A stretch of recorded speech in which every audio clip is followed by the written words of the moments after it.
अस्सलाम वालेकुम and welcome to ज़रा हटके। मैं ज़रा खड़ो और मेरे साथ हैं मुस्तफ़ा खान और शाहज़ेब जिलानी। और कभी कभी हमारे इस प्यारे मुल्क में एक ऐसी खबर आती है जिस पर वैसे तो मीडिया पे कम ही रिपोर्टिंग होती है या ना होने के बराबर होती है या होती ही नहीं है, लेकिन फिर जब उस खबर का रिएक्शन आता है ऑफिशियल सतह पर तो फिर उस पर बात की जाती है। और आज भी कुछ ऐसा ही हुआ है कि एक वेबसाइट है फैक्ट फोकस के नाम पर, उस पर अहमद नूरानी तहकीकाती सहाफ़ी की एक खबर छपती है जिसमें यह दावा किया जाता है कि मौजूदा chief of army staff general Bajwa के ख़ानदान के असासों में पिछले सालों में ठीक ठाक इजाफा हुआ है। इसके साथ साथ मुबैना टैक्स डॉक्यूमेंट्स और वेल्थ स्टेटमेंट्स भी अपलोड की गई हैं। ज़ाहिर है कि हम इस वक्त इसकी तस्दीक नहीं कर सकते, और अगर आपको ये कुछ थोड़ा सा सुना सुनाया सा लग रहा है तो ये शायद इसलिए है कि ये वो नूरानी हैं और ये वही फैक्ट फोकस हैं जिन्होंने 27 अगस्त 2020 को एक खबर शाया की थी। जनरल रिटायर्ड आसिम सलीम बाजवा और पापा जोन्स सीपैक के chairman special assistant to the prime minister on information and broadcasting, उनके बारे में हम उस पर भी अभी हम आते हैं, लेकिन अभी हम आते हैं कि ऑफिशियल रिएक्शन क्या है जिसके बारे में हम बात कर रहे हैं। और वो आई है वज़ीर ख़जाना इसहाक डार की जानिब से, और वज़ीर ख़जाना इसहाक डार काफ़ी नाराज़ लग रहे हैं और वो कह रहे हैं कि ये बिल्कुल एक वायलेशन है, क्योंकि ये खुफिया इंफॉर्मेशन है आपकी टैक्स की, आप फाइल करते हैं, मैं भी फाइल करते हैं, कोई भी छाप दे, ये कैसे हो सकता है। और इसकी वजह से, और क्योंकि ये किसी नामालूम फंक्शनरीज या अहदेदारों की हरकत है, तो वज़ीर ख़जाना ने कहा है कि जी special assistant to the prime minister on revenue Tariq Mahmood Pasha जो है वो ज़ाती तौर पर फौरी इसकी तहकीकात करेंगे और 24 घंटे के अंदर किसकी तहकीकात करें कि ये डॉक्यूमेंट्स कहाँ से आए सर, कैसे लीक हुए, कि कैसे लीक हुए। अच्छा, अभी और 24 घंटे के अंदर अंदर। तो अभी मैं दूसरी तरदीद के भी इंतज़ार में हूँ इसहाक डार की जानिब से कि ये डॉक्यूमेंट्स जो हैं लीक तो हो, हाँ, मगर ये सही है या गलत है इसके बारे में किसी को कुछ नहीं पता। 24 घंटे में शायद पता लग जाए या शायद 24 सालों में भी ना पता लगे, आई डोंट नो। जहाँ तक स्टोरी की बात है, स्टोरी का ये है कि ये जो वेबसाइट है फैक्ट फोकस, ये काफ़ी टाइम तो ब्लॉक थी। शाम को मैंने चेक किया तो वो अनब्लॉक है, तो अगर किसी को ज़्यादा दिलचस्पी है तफसीलात में तो वहाँ जाके देख सकते हैं। लेकिन बेसिकली उसमें जो मेन चीज़ है वो ये कह रहे हैं कि इन 6 बरसों में जो है वेल्थ बढ़ी है। वो ये नहीं कह रहे कि जी हमें सारा ये एविडेंस है कि ये पैसा यहीं से गया है, एक कोरिलेशन है, जैसे हम बात करते हैं कोरिलेशन, कॉज एंड इफेक्ट है या नहीं है, दैट्स डिफरेंट। ये बिल्कुल ऐसी रिपोर्ट है जैसे हर साल हम लोग छापते हैं कि जी इस साल फला सियासतदान के असासों में इतने अरब रुपए का इजाफा हुआ है पिछले साल के मुकाबले में, एक रिवायती सी रिपोर्टिंग नहीं, लेकिन वहाँ तो मेरे ख्याल है कि वो पब्लिकली डिक्लेयर भी होती है ना इन द पार्लियामेंट। नहीं, लेकिन पब्लिक फंक्शनरीज के लिए ये फर्क है। मेन फर्क ये है ना कि जब आप अगर पब्लिक ऑफिस होल्डर हैं तो फिर आपने डिक्लेयर करना है। सही है। अच्छा, अब ज़ाहिर है कि जब ये पिछली बार हुआ था, अब हम थोड़ा सा रिवाइंड करते हैं 2020 अगस्त 27 2020 को, जब अगेन अहमद नूरानी की फैक्ट फोकस वेबसाइट पर जनरल रिटायर्ड आसिम बाजवा की फैमिली के बारे में एक ख़बर छपती है कि 133 अब पाकवा जोन्स की फ्रेंचाइजेज़ हैं। अच्छा, काफ़ी दिनों तक फिर काफ़ी खामोशी रही थी, ठीक है, और हम भी सोच रहे थे कि यार क्या करें, बात करनी है नहीं करनी। फिर क्या हुआ कि तकरीबन ठीक एक हफ्ते बाद बाजवा साहब की खुद एक क्लैरिफिकेशन आती है। ये हम इसलिए बता रहे हैं कि कभी कभी मुस्तकबिल को समझने के लिए आपको माजी की तरफ देखना होता है ना यार, कि पिछली दफ़ा क्या हुआ था। तो उनकी एक तरदीद आती है, वो 4-5 डॉक्यूमेंट्स अपलोड करते हैं ऑन ट्विटर, फिर वो शाहज़ेब खानज़ादा के शो में भी जाते हैं, आपने सबने वो देखा होगा, और कहते हैं कि जी मैं बिल्कुल रिजेक्ट करता हूँ, इसमें कुछ सच है लेकिन ये बढ़ा चढ़ा कर पेश की गई है। निचोड़ इसका ये था। इस्तीफ़ा देते हैं, जिसके वक्त फिर खान साहब कहते हैं कि नहीं, आई एक्सेप्ट योर एक्सप्लेनेशन और आपको इस्तीफ़ा देने की ज़रूरत नहीं है। 3 सितंबर को इस्तीफ़े की पेशकश कर, कोई छानबीन भी नहीं होती एज सच, कोई छानबीन। मुझे याद है कि प्राइम मिनिस्टर इमरान खान ने कहा था कि जी नथिंग डूइंग, ये सब बकवास है, हाँ। और हम ऐसा ना कोई इंक्वायरी करेंगे ना कुछ करेंगे। और जैसे आपने कहा, मुझे याद है कि जब ये आई थी खबर तो पाकिस्तानी मीडिया में पट्टी भी नहीं चली थी। पट्टी भी नहीं चली थी, मतलब आज क्योंकि अब ये वजीर खजाना 6 दिन बाद पट्टी चली थी। 7 दिन बाद पट्टी चली थी। मैं वही तो कह रहा हूँ ना यार, तो इतना आजाद तो पट्टी चला रहे हैं ना यार, वो छोड़ो यार, आजाद वजाद, पट्टी चलेगी तो पट्टा भी पड़ेगा। ऐसा भी होता है। तो अब इंटरेस्टिंग बात इसमें ये थी कि बाद में फिर बाजवा साहब 2020 की बात कर रहा हूँ, उनको ओहदे से हटाया गया था and he was replaced by Rauf Hasan, और फिर बाद में सीपैक अथॉरिटी भी मेरा ख्याल है वो भी डिसॉल्व भी हो गई, वो भी डिसॉल्व भी हो गई, लेकिन कभी नैब तो कोई बीच में नहीं आया। नहीं, नैब शायद छोड़े यार, कैसी बातें कर रहे हैं, नैब आज़ाद था उस वक्त। हाँ, नैब उस वक्त इंतहाई आज़ाद था, सर से पैर तक आज़ाद था। अच्छा, फिर लेकिन इंटरेस्टिंग इसका जो एक एस्पेक्ट जो मेरा ख्याल है कि उस वक्त बहुत इंटरेस्टिंग था, और ये देखने की ज़रूरी है कि इस वक्त इसका क्या रिएक्शन आता है, कि पिज़्ज़ा के नारे बड़े लगे थे GT रोड के जलसों में, आपको याद होगा। और मरियम नवाज, एक छोटा सा पॉइंट, पाकिस्तान में मिलता है पापा जॉन्स पिज़्ज़ा? मिलता है लेकिन बहुत बकवास है, ना लेना। आई एम सॉरी, मुझे ये शायद ऑनर नहीं बात, ये तुम्हारा मैंने पिज़्ज़ा हट से पैसे नहीं लिए, तुम्हारा जाती ख्याल है। मेरा जाती ख्याल है, मेरा टेस्ट है, आपका टेस्ट मुख्तलिफ हो सकता है, आप पियो। पापा जॉन से बेहतर पिज़्ज़ा मैंने तो नहीं खाया। अच्छा, आपका फेवरेट है? ओह ओके, ठीक है, मतलब बस चलो खैर, अच्छा कम बैक ना यार। तो और जो सबसे ज़्यादा मेरा ख्याल है कि पॉलिटिकली जिन्होंने यूज़ किया था, काफ़ी सख्त अल्फाज इस्तेमाल किए थे, वो थी मरियम नवाज शरीफ साहब। हाँ, उस ज़माने में वो इमरान खान का रोल अदा इन ज़माने में, हाँ, वो थोड़ी सी वो इस प्ले के किरदार थोड़े से चेंज हो गए थे कि यार मैं विलन बन के तंग आ गई हूँ, आप हीरो बन जाए। तो ज़रा सुने कि उन दिनों में क्या बातें हो रही थी पिज़्ज़ा गेट के बारे में। पापा जॉन्स को जानते हो ना? ये 99 कंपनियां किसकी है? पापा जॉन्स का पिज़्ज़ा जानते हो ना? तो वो आसिम सलीम बाजवा को आज पूछने वाला कोई नहीं है।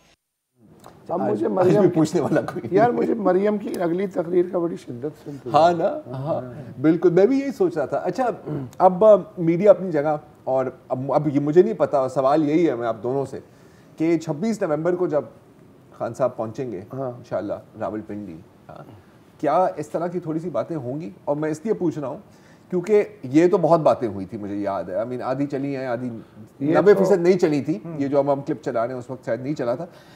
और सोशल मीडिया पर वो हाल हुआ था, जो सोशल मीडिया पर छुरियां चल गई थी। सर मेरे पास अभी तक एक व्हाट्सएप स्टिकर है जो उन दिनों में किसी ने बना के भेजा था, आला है, मैं ज़रा दिखाना चाह रहा हूँ, ज़रा लगाना मेरा व्हाट्सएप स्टिकर, ये देखिए काली वीगो है और उसके ऊपर पापा जॉन्स का ये वुसत साहब के महंगे शौक है, देखिए डिलीवरी सर्विस किस तरह की गाड़ियां यूज करती है। हम तो CD70 में गुजारा है हमारा, हमने तो तौबा कर ली, हमने तो तौबा कर, आपको तो तौबा करनी ही चाहिए, इसलिए आप खामोश सॉफ्टवेयर अपडेट, आपका सॉफ्टवेयर हार्डवेयर सब कुछ अपडेट हुआ है। ओरिजिनल सवाल पे आ जाए।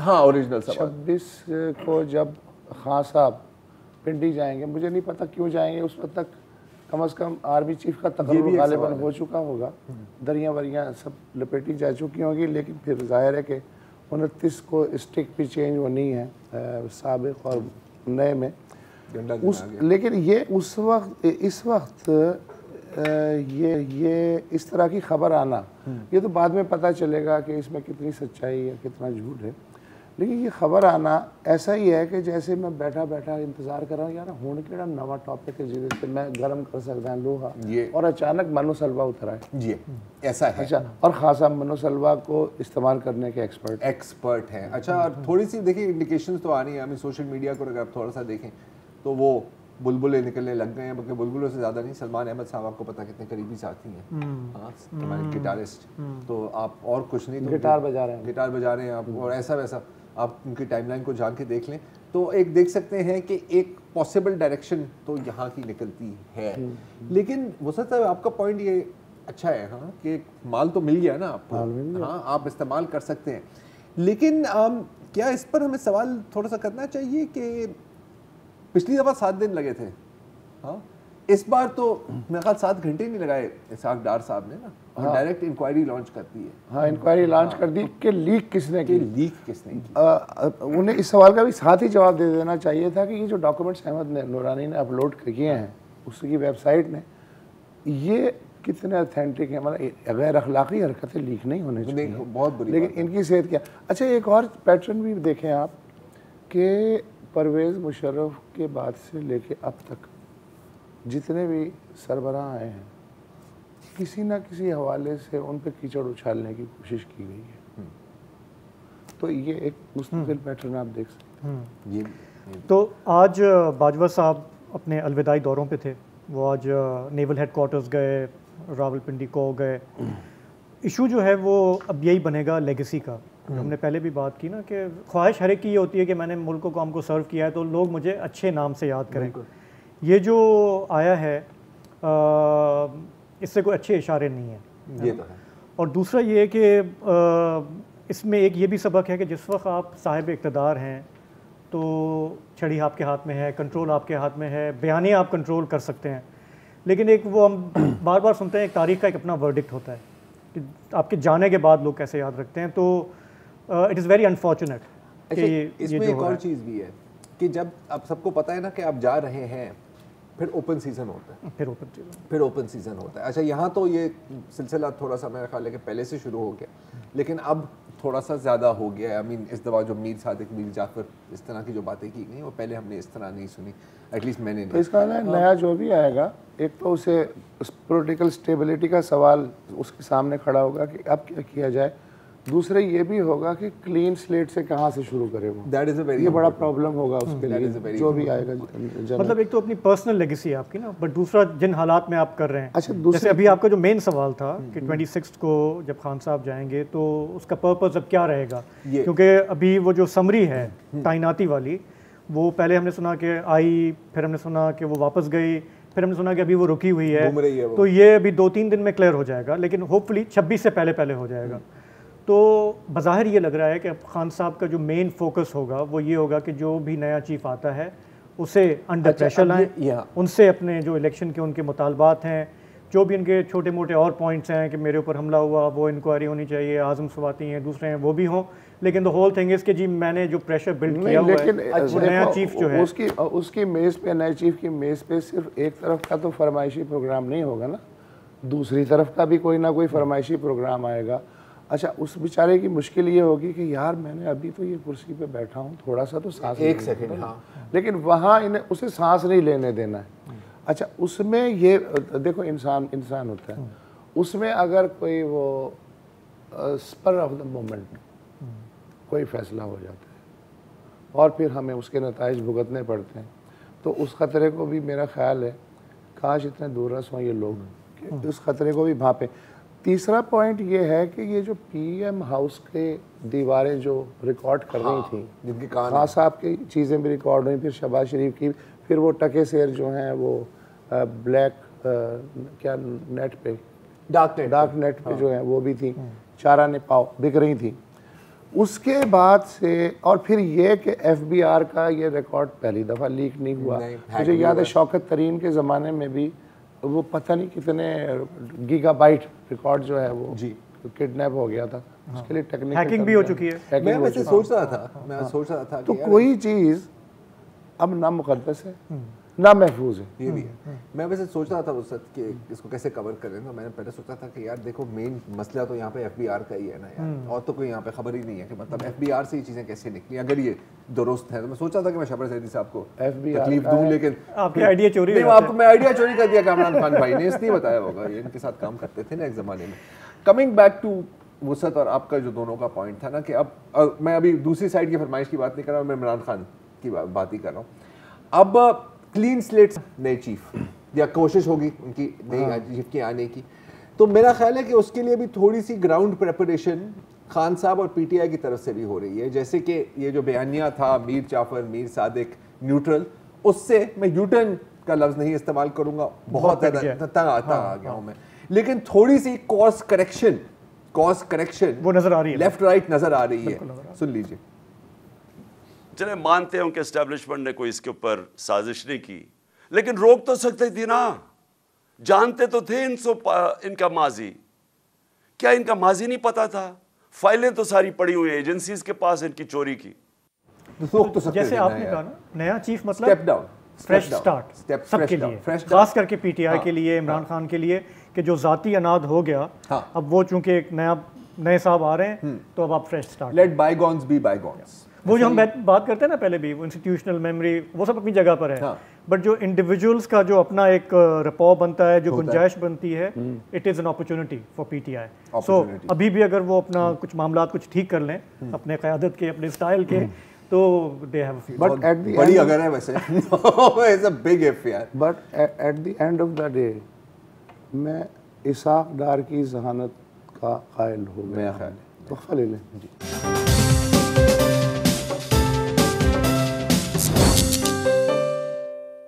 Welcome back. आज अगर वो ख़बर जिस पे हम बात कर चुके हैं, अगर वो ख़बर ना आती तो फिर यही ख़बर लीड होनी थी जो इस वक्त हम जिस पे बात करने जा रहे हैं। एक ख़ातून थी परवीन रहमान, उन्हें 17 मार्च 2013 को यहाँ कराची में कत्ल कर दिया गया और उनका जो कत्ल है वो आज तक मुइम्मा बना हुआ है। 5 मुलज़िमों को गिरफ़्तार किया गया। आज सिंध हाई कोर्ट ने अदम सबूत की बुनियाद पे पाँचों के जो पाँचों हैं उनको बरी कर दिया है। इन 5 मुलज़िमों को, जिनमें मैं नाम बाद में लूँगा, 9 माह पहले कराची में इंसदाद दहशत गर्दी की एक अदालत ने सज़ा सुनाई थी। रहीम स्वाति, अहमद ख़ान, अमजद ख़ान और अयाज स्वाति को उम्र कैद की सज़ा सुनाई थी और इम्तियाज़ स्वाति को 7 बरस कैद की सज़ा सुनाई गई थी। लेकिन आज जो हाई कोर्ट का 2 रुकनी बेंच था, उसने अपने फ़ैसले में लिखा कि किसी भी मुलज़िम पर परवीन रहमान को कत्ल करने की बराह रास्त फ़र्द जुर्म आयद नहीं की गई है। क्या बात है। यानी जो घपला है वो FIR की सतह पे शुरू हो गया था। लेकिन तमाम जो मुलज़िम हैं किसी पे डायरेक्ट नहीं फ़र्द जुर्म आयद की गई, सिर्फ मनसूबाबंदी, कत्ल पे उकसाने और कत्ल में मदद देने के इल्ज़ामात लगाए गए हैं।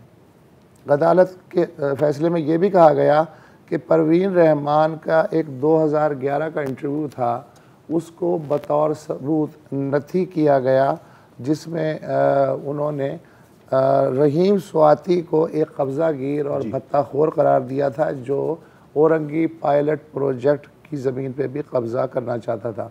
अच्छा, परवीन रहमान के बारे में मैं ये बता दूं कि ये एक बहुत ही मारूफ सोशल और इंसानी हुकूक़ की वर्कर थी।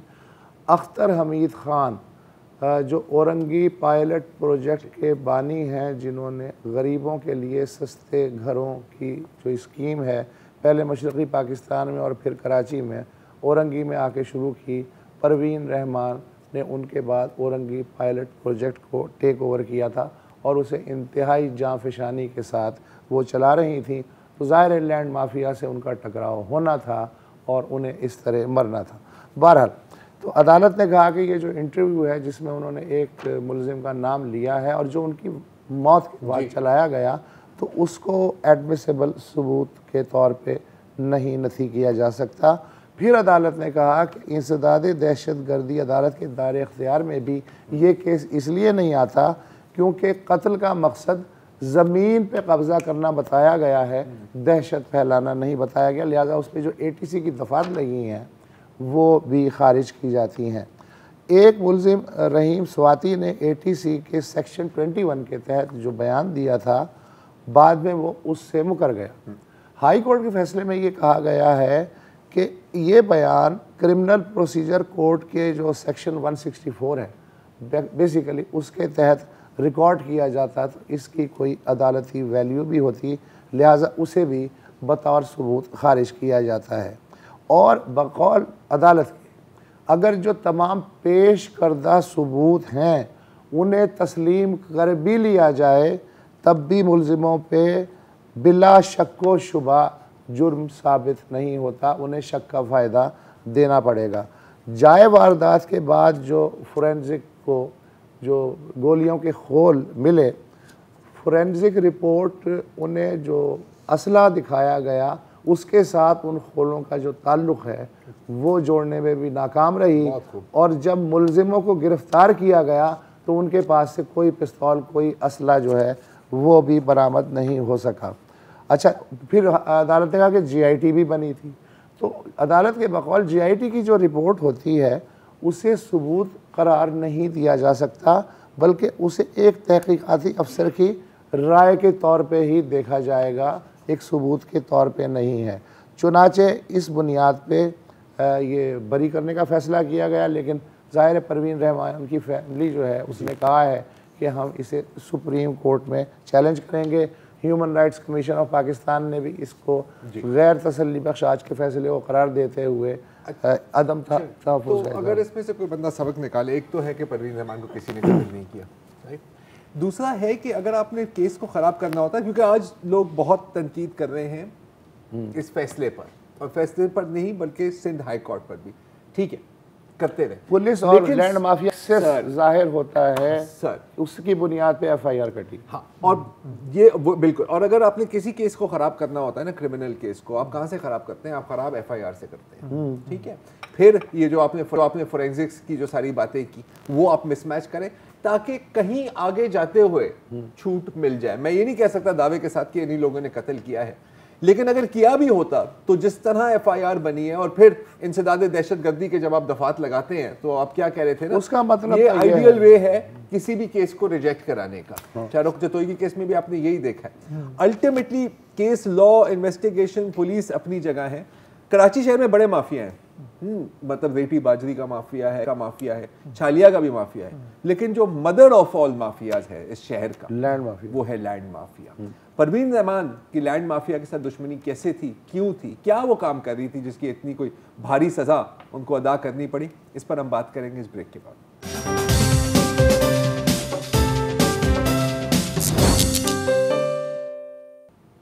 प्रोग्राम में वापस खुशामदीद। हम ब्रेक पे जाने से पहले बात कर रहे थे समाजी कारकुन और माहिर तामीरात परवीन रहमान के बारे में, जिनका 2013 में कत्ल हुआ।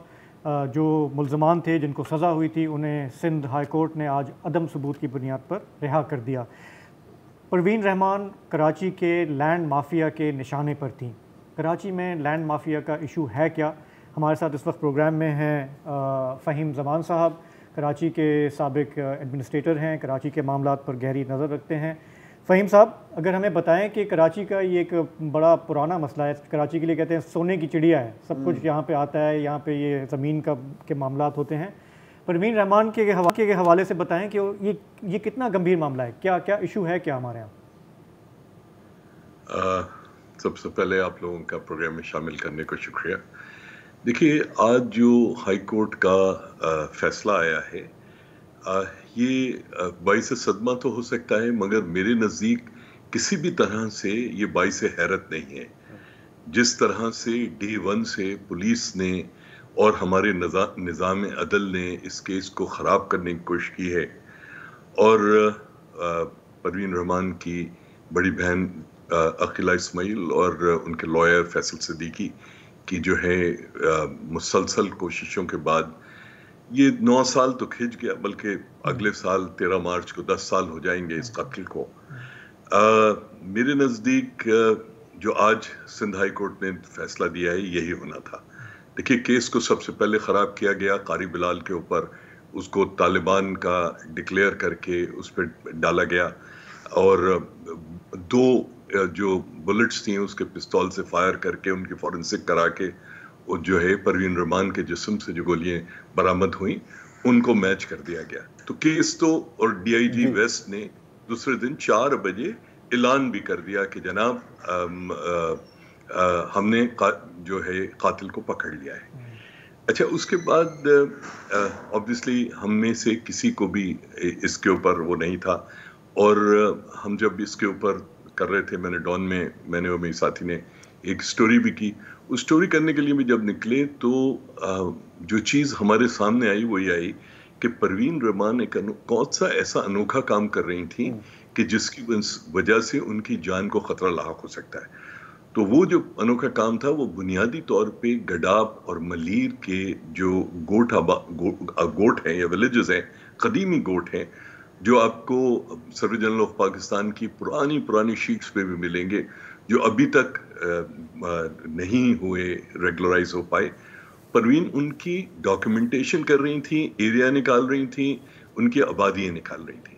अच्छा, इसका जो कराची में जैसे आपने कहा लैंड माफिया का सबसे ज्यादा जो कराची में इस वक्त खेल खिलाव है वो बुनियादी तौर पे मलीर में है, सुपर हाईवे पे है, गडाब पे है, इन एरियाज में है।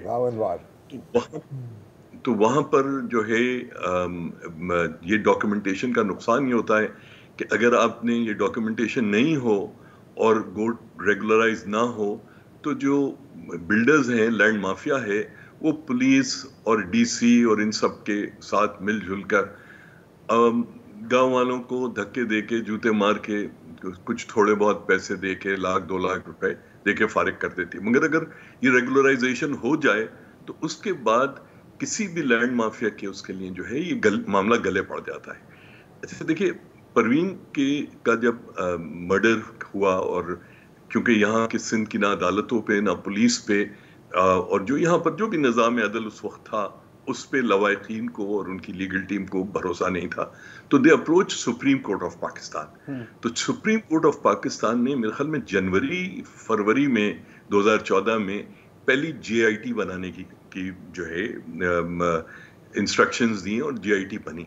JIT ने पूरा का पूरा केस स्टडी किया, उसके अंदर इंटेलिजेंस एजेंसीज के लोग भी थे, FIA के लोग भी थे, पुलिस के लोग भी थे, सारे वो मौजूद थे जिनको आसानी से यहाँ की जो मुकामी कुव्वतें हैं जो लैंड माफिया के साथ और टैंकर माफिया के साथ और दीगर माफियाज के साथ जो नथी हैं, जिनका पेट लगा हुआ है इन माफियाज के साथ, वो उनके कंट्रोल से थोड़ी सी बाहर थी।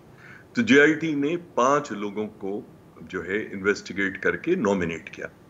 अच्छा ये देखिए, ये JIT ऐसी नहीं थी कि JIT की कोई अहमियत है या नहीं है, ये सुप्रीम कोर्ट ऑफ पाकिस्तान की डायरेक्टिव पे बनी थी। यहीं रुक जाएं वक्फे के बाद आ रहे हैं, यहीं से कंटिन्यूगा, वक्फा ले लें।